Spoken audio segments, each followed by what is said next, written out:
वो एक करिश्मा है, निर्देशक की नायिका है। उसे मालूम है कि किस गहराई और ऊंचाई के स्तर पर कब कैसे परफॉर्म करना है। बात जब स्टाइल, सेक्सी और आकर्षक दिखने और अपनी मौजूदगी का एहसास कराने की आती है तो सिर्फ और सिर्फ उसी का ही नाम याद आता है। शून्य से शिखर तक की यात्रा उसने अकेले और अपने बूते पर तय की है। जब कभी वो राह भटक जाती है तो पुनः खुद को खोजा है। पुरुष बनकर पुरुषों वाले काम भी पुरुष से बेहतर ढंग से किए हैं। अगर संक्षेप में हॉलीवुड की मर्लिन मुनरो सेक्सी हैं तो बॉलीवुड की वो चमत्कार हैं। उसके नाम के बाद महान की सूची बंद हो जाती है। इस तरह की जब कहीं बातचीत हो रही है तो यकीन जानिए यह सिर्फ और सिर्फ रेखा की बात हो रही होती है, जो हाल ही में अपनी जिंदगी के 70 बरस पूरे कर चुकी हैं। ये फिल्मी दुनिया भी अजीब है। किस्मत मेहरबान हो तो बंदा पल भर में कहां से कहां पहुंच जाता है। अनपढ़ भी हेडमास्टर, लेकिन रेखा को महज किस्मत ने फर्श से अर्श तक नहीं पहुंचाया। इसमें उनकी अपनी मेहनत भी शामिल है। किसी ने कल्पना भी नहीं की थी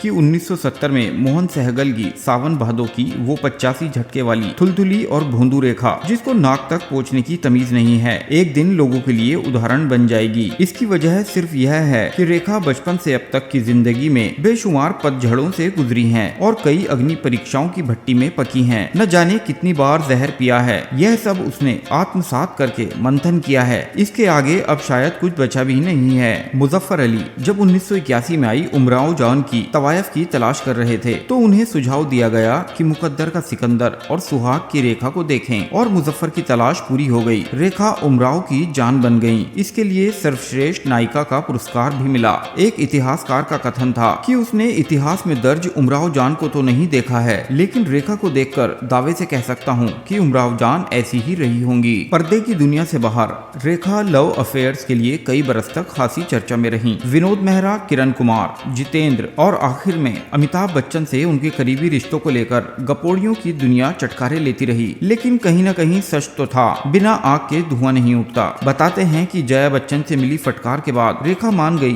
कि वो किसी का घर उजाड़कर और किसी पत्नी का दिल तोड़कर कतई अपना घर नहीं बसाएंगी। इस प्रेम कथा की गिनती फिल्म इंडस्ट्री की टॉप प्रेम कथाओं में होती है। इस चर्चित कथा का दी एंड भी खासा ड्रामाई रहा। यश चोपड़ा ने सिलसिला में इसे एक खूबसूरत मोड़ देकर दफन कर दिया। रेखा को अनेक संस्थाओं ने लाइफ टाइम अवार्ड से नवाजा है। भारत सरकार ने 2010 में पद्मश्री से नवाजा और 2012 में राज्यसभा की सदस्य बनाया था। तो इसी सदन में जया बच्चन पहले से मौजूद थीं। सिलसिला की यादें ताजा हो गईं। रेखा ने लगभग 150 फिल्में की हैं। उम्र बड़ी है लेकिन उमंगे अभी जवां हैं। पिछले दिनों उन्हें इंडियन आइडल के एक एपिसोड में देखा गया। वो फिटनेस की भी एक जीवित चर्चित मिसाल हैं। आज की पीढ़ी पूछती है वो क्या खाती हैं, कहाँ है वो चक्की, क्या पीती हैं, कौन सा योगासन करती हैं, आखिर किस मोहल्ले में वो जिम है जिसमें वो जाती हैं। दो राय नहीं है, लेकिन रेखा की अब तक की फिल्मी यात्रा किसी महाकथा से कम नहीं है। इस पर एक कालजयी बायोपिक भी बन सकती है। हालांकि पिछले काफी वक्त से रेखा की कोई फिल्म नहीं आई है, बस टीवी इवेंट्स में नजर आ जाती हैं। फिल्मों में न जाने क्यों लगता है कि रेखा का सर्वश्रेष्ठ आना अभी बाकी है।